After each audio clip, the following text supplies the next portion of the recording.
میرا پیارا نبی کتنا پیارا نبی ساری دنیا کا ہے وہ بسم اللہ الرحمن الرحیم۔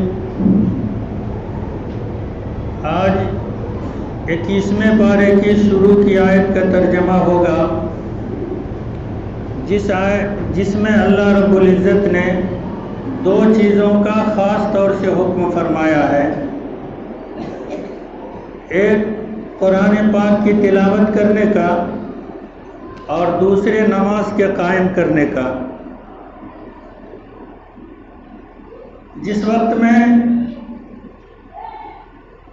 یہ آیتیں اتری ہیں اس وقت میں مکہ کی حالت ابتر تھی، بد اخلاقی، بد کرداری، بد دینی بالکل عام تھی، اور ایسے وقت میں ایک ہوتا ہے مادی چیز مد مقابل کے لیے، جیسے کوئی لڑ رہا ہے تو ایک مادی چیز یہ ہے کہ لڑائی والے سے مقابلہ کیا جائے لاٹھی سے، بھالا سے، ہتھیار سے۔ ایک ہے اخلاقی تدبیر کہ ہم ایسے اخلاق پیش کریں کہ دشمن شرمندہ ہو جائے اور ہم سے سبق لے۔ ظاہر سی بات ہے کہ کفار مکہ کی تعداد زیادہ تھی، مسلمانوں کی تعداد کم تھی۔ آپ صلی اللہ علیہ وسلم کے غیر تو غیر اپنے بھی مخالف تھے۔ ایسے وقت میں ان سے مادی چیزوں سے لڑنا یا دلائل پیش کرنا، حجت پیش کرنا، لاٹھی بھالے سے لڑنا، یہ مسلمانوں کے بس کی بات نہیں تھی۔ تو اللہ رب العزت نے اخلاقی تدبیر اختیار کرنے کا حکم دیا گیا، اور وہ اخلاقی تدبیر سب سے پہلی چیز تو یہ قرآن مقدس کی تلاوت۔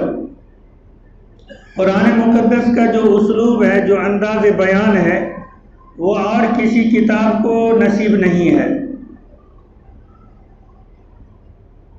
چنانچہ اللہ رب العزت نے فرمایا اتل ما اوحی الیک من الکتاب، کہ جو کتاب آپ پر نازل کی گئی ہے، آپ پر قرآن مقدس آپ کو دیا گیا ہے، آپ اس کی تلاوت کیجیے۔ اور صحیح معنوں میں اگر تلاوت کو تلاوت ڈھنگ سے کیا جائے اور سننے والا بھی اگر اس کو اسی انداز سے سنے جیسے کہ سننے کا حق ہے، تو پھر یہ قرآن کی تلاوت فائدہ ہی فائدہ ہے۔ تو اتل ما اوحی الیک من الکتاب واقیم الصلاۃ، قرآن کی تلاوت بھی کیجیے اور نماز کو قائم کیجیے۔ نماز قائم کرنے کا اس وقت میں حکم اس لیے دیا گیا کہ جو برائیاں کفار مکہ میں پائی جاتی تھی، نماز کے ادا کرنے سے، نماز کی پابندی کرنے سے وہ برائیاں خود بخود مٹ جاتی ہیں اور ختم ہو جاتی ہیں، جیسے آپسی بغض حسد، جیسے شراب نوشی، جیسے لڑائی جھگڑا، ناپاک بدن رہنا، زناکاری، اور بھی بہت ساری چیزیں ہیں جو بیک وقت نماز کے ادا کرنے سے چھوٹ جاتی ہے۔ وَأَقِيمِ الصَّلَاةَ، کہ نماز کو قائم کیجئے۔ فائدہ اس کا کیا ہے؟ إِنَّ الصَّلَاةَ تَنْهَىٰ عَنِ الْفَحْشَاءِ وَالْمُنكَرِ، کہ بے شک نماز انسان کو، نمازی کو برائیوں سے اور منکرات سے روک دیتی ہے۔ یہاں پر دو لفظ ارشاد فرمایا اللہ رب العزت نے، ایک فحشا اور ایک منکر۔ فحشا وہ برائیاں کہلاتی ہیں جس کو عقلاً، اس میں مذہب کی قید نہیں ہے، کافر، مشرک، عیسائی، پڑھا لکھا، جاہل، بڑا چھوٹا اس کو گناہ سمجھتا ہو، جیسے کہ کسی کو قتل کر دینا، کسی کا مال چوری کر لینا، کسی کے ساتھ زنا کر لینا، یا اور بھی ایسے کچھ ہیں، مار پیٹ کر دینا، اس کو عقلاً سب برا سمجھتے ہیں۔ تو یہ اس کو اللہ نے فرمایا فحشا، اور منکر وہ چیز ہے کہ عقل تو کہتی ہے کہ یہ چیز اچھی ہے، مگر شریعت نے اس کے اوپر روک لگا دیا، حکم لگا دیا، یہ منکرات ہے۔ تو اللہ رب العزت فرماتے ہیں ان الصلاۃ تنہا عن الفحشاء والمنکر، کہ نمازی کو فحشاء اور منکرات سے روک دیتی ہے۔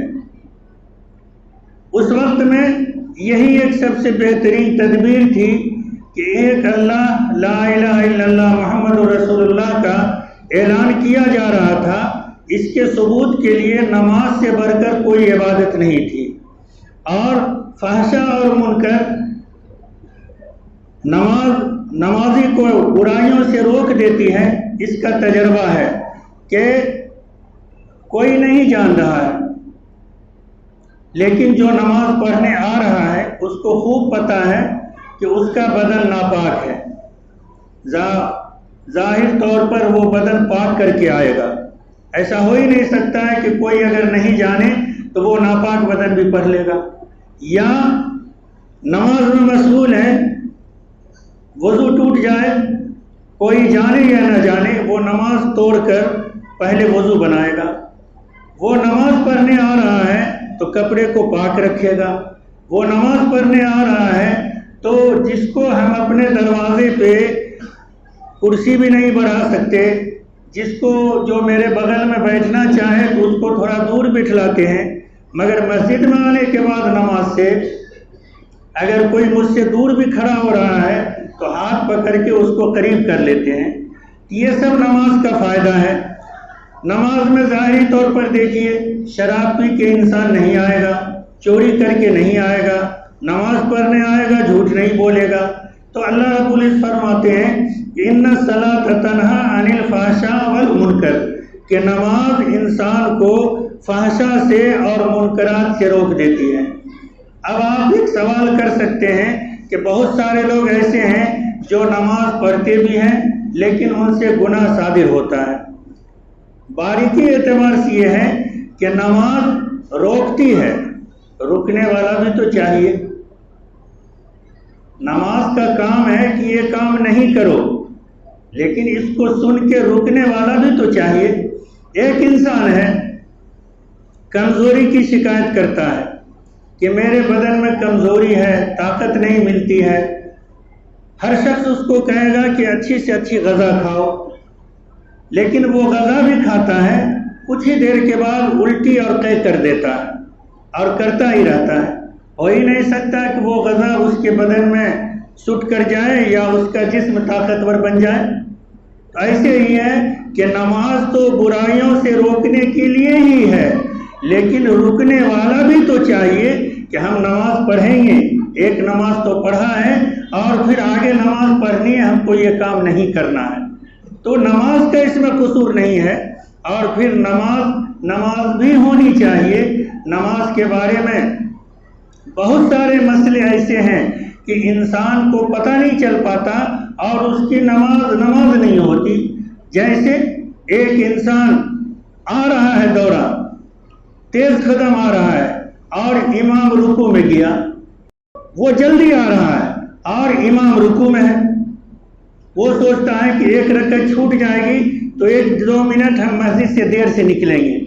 اب آیا جلدی سے، ایسے کیا رکوع میں چلا گیا۔ دیکھتے ہوں گے نا کہ امام رکوع میں ہے، وہ رکعت پکڑنے کے لیے اللہ اکبر بس رک گیا، اس کی نماز نہیں ہوئی، اس لیے کہ نماز کا پہلا رکن جو ہے قیام کھڑا ہونا، وہ ثبوت پایا ہی نہیں گیا۔ کم سے کم اتنا تو ہو اللہ اکبر تب رکوع میں جائیں، چاہے رکوع چھوٹ جائے بعد میں رکعت پوری کریں گے۔ اب وہ سمجھ رہا ہے کہ میری نماز تو ہو گئی، ایسی نماز تو برائی سے نہیں روک سکتی ہے۔ یا سجدے میں ہے، دھیان نہیں دیتے ہیں، دونوں پاؤں ایک وقت، یا تو اتحیات میں بیٹھتے وقت یا سجدہ میں جاتے وقت دونوں پاؤں زمین کو چھوڑ دیا، اب اس کی نماز نہیں ہوئی۔ تو نماز کو نماز بنا لیں گے تب وہ نماز ہم کو برائی سے روکے گی۔ لوگ پینٹ کراتے ہیں بال میں، اور الٹا ہے، جہاں جس چیز سے عزت ملتی ہو آدمی وہ چیز اختیار کرے۔ وہ سنا ہوگا ایک شخص کا قصہ کہ جب وہ مر گیا تو اللہ رب العزت نے اس کے گناہوں پہ مواخذہ کیا، کہا اس کو عذاب دے دو، تو وہ اللہ سے بحث کرنے لگا، یا اللہ آپ ہم کو عذاب کیسے دے رہے ہیں؟ ہم نے معمر، زہری، عروہ، عائشہ حضرت حضور پاک صلی اللہ علیہ وسلم سے یہ حدیث ہم کو پہنچی ہے، ان اللہ یستحی من ذیب الشیبہ، کہ اللہ تعالیٰ بوڑھے کو عذاب دینے سے شرماتے ہیں۔ اے اللہ تو دیکھ رہا ہے کہ ہم بوڑھے ہیں، میری داڑھی سفید ہے، میرا بال سفید ہے، اور پھر حدیث مجھ کو پہنچی ہے، تیرا رسول تو جھوٹ نہیں بول سکتا ہے، پھر عذاب مجھ کو کیسے دے رہا؟ اللہ نے فرمایا کہ ہاں، معمر، زہری، عروہ، حضرت عائشہ اور میرے محبوب صلی اللہ علیہ وسلم نے صحیح فرمایا ہے کہ ان اللہ یستحی من ذیب الشیبہ، کہ اللہ تعالیٰ بوڑھے کو عذاب دینے سے شرماتے ہیں، جہاں ہم نے تجھ کو معاف کر دیا۔ لیکن آج کل کے آدمی ایسے ہیں، ناتی پوتا ہو گیا اور بال کا ڈائی کراتے ہیں۔ اب مسئلہ سن لیجئے کہ بال میں اگر کلر کیا جا رہا ہے، صرف رنگ پکڑتا ہے، تب تو پھر بھی مکروہ تحریمی ہے، لیکن نماز تو ہو سکتی ہے۔ لیکن اگر بال میں کوئی ایسی چیز ملائی جا رہی ہے لگانے میں جو پینٹ کے برابر ہے، جس پہ پرت جمتا ہو، تب تو اس کا غسل بھی نہیں ہوا، وہ ناپاک کا ناپاک ہی رہا۔ ایسا ہے، ایک تو ہے کہ پتلا ہے، وہ کلر کرتا ہے، سفید کو لال بنا جیسے مہندی ہے، اس میں پرت نہیں جمتا ہے۔ مہندی ہاتھ میں لگا لیجئے، انگلی میں کھرچیے گا، چمڑا کھرچے گا، اور التا اور پینٹ لگا لیجئے تو پہلے وہ کھرچ کے بھاگے گا، تب چمڑا کھرچے گا۔ ایسے ہی بال کا مسئلہ ہے کہ اگر بال میں پینٹ کی شکل ہے کہ جس پہ پرت جمتا ہو، تو وہ اگر رات میں بیوی سے ملا، جب تک اس پہ پرت جما اس کا بدن پاک ہی نہیں ہوگا، اور وہ نماز بھی پڑھ رہا ہے، اور وہ کہے گا کیا کریں، میری نماز تو گناہ سے روکتی ہی نہیں ہے۔ تو نماز کو نماز تو بنانا ہوگا۔ ان الصلاۃ تنہی عن الفحشاء والمنکر ولذکر اللہ اکبر، اللہ کا ذکر ہے ہی بڑی چیز۔ دو بات ہے، ایک تو اللہ کا ذکر نماز، اور ایک یہ ہے کہ اللہ رب العزت فرشتوں کے مجلس میں اپنے نمازی بندے کا ذکر فرماتے ہیں، تو اللہ کا ذکر بھی بہت بڑی چیز ہے۔ اور پھر نماز کیوں نہیں پڑھیں گے؟ کچھ بدلہ بھی تو ہونا چاہیے۔ اللہ تعالیٰ زندگی دیا ہے، اس کے بدلے میں انسان بنایا ہے، اس کے بدلے میں لا الہ الا اللہ محمد الرسول اللہ یہ پڑھنا ہے۔ اس کے شکرانے میں کہ اللہ نے جانور نہیں بنایا، اللہ نے حیوان نہیں بنایا، اللہ نے انسان اور مسلمان بنایا ہے۔ لا الہ الا اللہ۔ حواس سے خمسہ جانتے ہیں؟ 5 چیزیں ہیں، 5 چیزیں۔ ہاتھ میں چھونے کی، پکڑنے کی ہے، اس کو کہتے ہیں لامسہ، پکڑنا۔ اس میں کس چیز کا اندازہ ہوتا ہے؟ 4 چیز کا۔ کوئی چیز کو ہم چھو رہے ہیں، یہ چیز یا تو سخت ہے، ٹائٹ ہے، یا نرم ہے، یا گرم ہے، یا ٹھنڈا ہے۔ 4 ہے نا؟ یہ 4 قوت یا سختی جو اللہ تعالیٰ دیا، قوت لامسہ چھونے کا، اس کے بدلے میں 4 رکعت ظہر پڑھنی ہے۔ ایک ہے قوت ذائقہ، چکھنے کا مزہ، اس میں 4 چیزیں ہیں، کھٹا، میٹھا، ترشوئی، کسیلا پن، 4 ہے۔ اس کے بدلے میں کیا ہونا چاہیے؟ عشا، اثر ہونی چاہیے۔ اب رہا عشا، قوت سامعہ، سننے کا، یہ طاقت ہے۔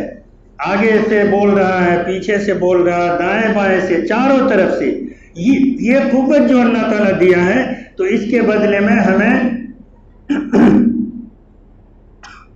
4 رکعت عشاء پڑھنی ہے۔ اب ہے قوت باصرہ، دیکھنے کی طاقت۔ کس طرف سے دیکھتا آدمی؟ یا تو دائیں بائیں بغل، ابھی بیٹھے ہیں پتہ چل رہا یہ ہے اور یہ ہے، اور ایک سامنے۔ یہ قوت باصرہ جو اللہ دیکھنے کی طاقت دیا ہے، تو اس کے بدلے میں مغرب کی 3 رکعت ہے۔ اور ایک ہے قوت شامہ، سونگھنے کی طاقت، بدبو ہے یا خوشبو ہے، تو یہ ناک سے سونگھنے کی طاقت، اس کے بدلے میں 2 رکعت فجر کی نماز ہے۔ یہ اللہ تعالیٰ جو ہمارے جسم کو بنایا ہے، 5 حواس خمسہ سے قوت سامعہ سننے کی طاقت، قوت لامسہ چھونے کی طاقت، قوت باصرہ دیکھنے کی طاقت، قوت شامہ سونگھنے کی طاقت، قوت ذائقہ چکھنے کی طاقت، یہ جس کیٹیگری کی ہے اس حساب سے ہم کو تو اللہ کا شکرانہ کرنا ہی چاہیے، اور نماز سے بڑھ کے کوئی چیز اور نہیں ہے۔ تو یہ اللہ تعالیٰ کا فرمان تو جھوٹا ہو نہیں سکتا کہ ان الصلاۃ تنہا عن الفحشاء والمنکر ولذکر اللہ اکبر، اللہ کا ذکر بہت بڑا ہے۔ واللہ یعلم ما تصنعون، اللہ تعالیٰ خوب جانتے ہیں جو یہ لوگ کرتے ہیں کفار مکہ۔ وَلَا تُجَادِلُوا أَهْلَ الْكِتَابِ إِلَّا بِالَّتِي هِيَ أَحْسَنُ، اب یہ کہ عام لوگوں کو حکم دیا گیا تبلیغ کا، دین پھیلانے کا ایک احسن طریقہ بتایا گیا۔ ہم نماز کیا پڑھے کہ مسجد سے باہر جتنے لوگ ہیں بس ہمارے نگاہ میں سب کافر نظر آنے لگے، ایسے نہیں ہوتا ہے۔ نماز ہم اپنے لیے پڑھتے ہیں، نماز اللہ کو راضی کرنے کے لیے پڑھتے ہیں، نماز کسی کو حقیر جاننے کے لیے نہیں پڑھتے ہیں۔ گناہ سے نفرت کیجئے، گنہگار سے نہیں۔ سمجھ رہے ہیں نا باریکی بات؟ گناہ سے نفرت کیجئے، گنہگار سے نہیں۔ گنہگار سے نفرت کیجئے گا تو اس کو تبلیغ کون کرے گا؟ اس کو مسجد تک کون لائے گا؟ اس کو نیک مجلس میں بیٹھائے گا کون؟ تو گناہ سے نفرت کیجئے، گنہگار سے نفرت نہیں کیجئے۔ اور بحث کا طریقہ یہ ہونا چاہیے کہ ہم جس کو سمجھا رہے ہیں، جس کو تبلیغ کر رہے ہیں، وہ یہ سمجھے کہ میرا اپنا ہے۔ ہم سمجھانے کا یہ انداز اختیار نہ کریں کہ وہ نماز پڑھنے کی آتا اور نماز سے بھٹک گیا۔ اور یہ کب ہوتا ہے؟ جب دین کا بخار ہمارے اوپر چڑھ جائے گا تو ہم بخار میں باولے بنے رہیں گے، اور جو نہیں پڑھتے ہیں، جو نہیں آتے ہیں، ہم ان کو کافر سمجھنے لگتے ہیں، ہم ان کو گھٹیا سمجھنے لگتے ہیں، ہم ان کی بات کی اہمیت نہیں دیتے۔ اللہ تعالیٰ فرماتے ہیں وَلَا تُجَادِلُوا أَهْلَ الْكِتَابِ، یہ حبشہ کی ہجرت کے وقت ہے کہ تم اہل کتاب سے مجادلہ مت کرو، بحث مت کرو، حجت حوادث مت کرو، احسن طریقے سے اس کو سمجھاؤ تاکہ اس کے بعد دماغ میں سمجھ میں آ جائے کہ ہاں کہنے والا صحیح کہہ رہا ہے اور ہم غلطی پر ہیں۔ الا باللتی ہی احسن، مگر احسن طریقے سے اس کو سمجھاؤ۔ کیا اچھا ہوتا کہ کھانے میں ساتھ، بازار میں ساتھ، پنچایت میں ساتھ، ایک یہی مسجد جگہ ہے کہ ہم دونوں ایک ساتھ نہیں رہ سکتے، ایک یہ انداز ہے۔ اے کہتا ہے اے جاؤ، تم کو تو مسجد میں دیکھتے ہی نہیں ہے، تم کیا بات کرے گا؟ یہ نہیں ہوا انداز۔ اس کو اس انداز سے سمجھانا ہے کہ بھوج میں سب آدمی ساتھ کھا لیتے ہیں، شادی بیاہ آپس میں کر لیتے ہیں، بازار ساتھ چلے جاتے ہیں، چائے دکان پہ ایک جگہ بیٹھ جاتے ہیں۔ بھائی کیا ہوا کہ ایک جگہ ہم مسجد میں نہیں رہتے، رہنا چاہیے۔ وہ کہے گا کہاں ٹھیک ہے، کوشش کریں گے۔ یہ سمجھانے کا انداز ہے۔ الا باللتی ہی احسن الا الذین ظلموا منہم، مگر جو لوگ ظلم کرتے ہیں، جو لوگ ہٹ دھرم ہیں، جو لوگ مسلمانوں کو ستاتے ہیں اور جو حجت ہی پہ اتر آئے، تو جتنا اس کا طریقہ ہے اسی طریقے سے ہم کو سمجھانا ہے، اسی طریقے سے ہم کو سمجھانا ہے۔ وَقُولُوا آمَنَّا بِالَّذِي أُنزِلَ إِلَيْنَا وَأُنزِلَ إِلَيْكُمْ وَإِلَٰهُنَا وَإِلَٰهُكُمْ وَاحِدٌ وَنَحْنُ لَهُ مُسْلِمُونَ، وہی طریقہ جو ہم نے بتایا۔ اللہ پاک فرما رہے ہیں کہ تم یہ کہو آمنا بالذی انزل الینا، جو ہمارے اوپر اللہ نے اتارا ہم اس کو مان رہے ہیں، ہم اس پر ایمان لائے ہیں۔ وانزل الیکم، اور جو تمہارے اوپر کتاب اتری ہے ہم اس کو بھی مان رہے ہیں۔ وَإِلَٰهُنَا وَإِلَٰهُكُمْ، ہمارا جو خدا وہی تمہارا خدا ہے۔ وَنَحْنُ لَهُ مُسْلِمُونَ، اور ہم اسی کے اطاعت و فرما بردار کرنے والے ہیں۔ تو پھر کیا وجہ ہے کہ ہم نماز میں ایک جگہ نہیں ہوتے؟ پھر کیا وجہ ہے کہ دین کے کاموں میں ایک اتفاق نہیں بن پاتا؟ تو یہ انداز اگر اختیار کیا جائے تو انشاءاللہ نصیحت بھی کارگر ہوگی اور تبلیغ بھی کارگر ہوگی۔ نماز بہت ہی محترم شان چیز ہے، نماز بہت ہی اعلیٰ ترین چیز ہے۔ نماز کے بارے میں اللہ کے رسول صلی اللہ علیہ وسلم نے فرمایا من ترک الصلاۃ متعمدا فقد کفر، کہ جس نے نماز کو جان بوجھ کر چھوڑ دیا وہ اتنا بڑا گناہ کیا جتنا کہ کفر کیا۔ ایک جگہ اللہ کے نبی نے فرمایا الصلاۃ عماد الدین، نماز دین کا کھمبا ہے، نماز دین کا پیلر ہے، نماز دین کا ستون ہے۔ الصلاۃ عماد الدین من اقامها فقد اقام الدین، کہ جس نے نماز کو قائم کیا اس نے دین کے ایک پیلر کو قائم کر دیا۔ ومن ہدمها فقد ہدم الدین، اور جس نے نماز کو چھوڑ دیا، نماز کو زندگی سے ٹھکرا دیا، نماز کو گرا دیا، اس نے دین کے اس کھوٹے اور کھمبے کو گرا دیا۔ اس لیے نماز کی پابندی کیجیے۔ اللہ کے نبی نے صلی اللہ علیہ وسلم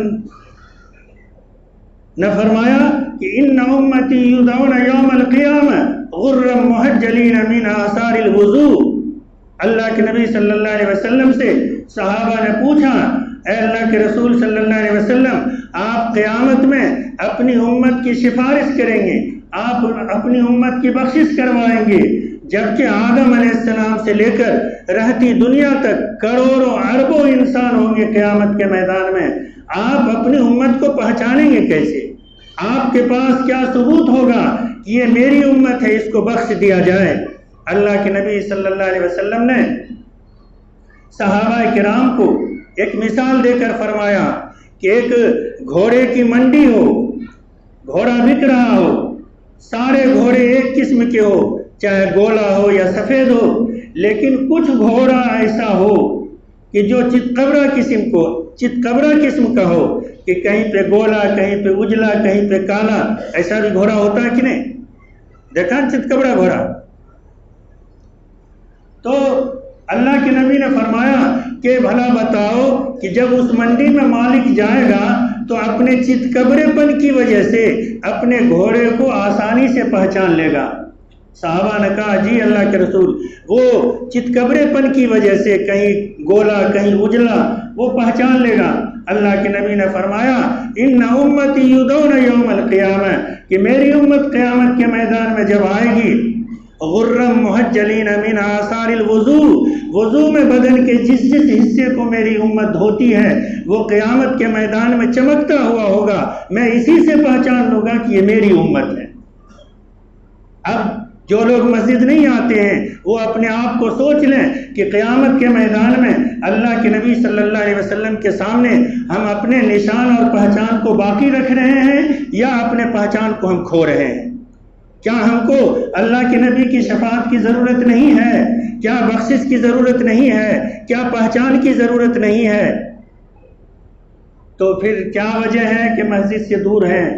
پھر کیا وجہ ہے کہ مسجد نہیں آتے؟ پھر کیا وجہ ہے کہ نماز کو ٹھکراتے ہیں؟ روزہ آسانی سے رکھ لیتے ہیں، زکوٰۃ آسانی سے دے دیتے ہیں، قربانی آسانی سے دے دیتے ہیں، اللہ نے مال دیا تو حج بھی کر لیتے ہیں، لیکن نماز جو سب سے اہم عبادت ہے اسی میں سستی بڑھتی جاتی ہے، اسی میں کوتاہی بڑھتی جاتی ہے۔ اور نماز میں بہت سارے فائدے ہیں، بہت سارے فائدے۔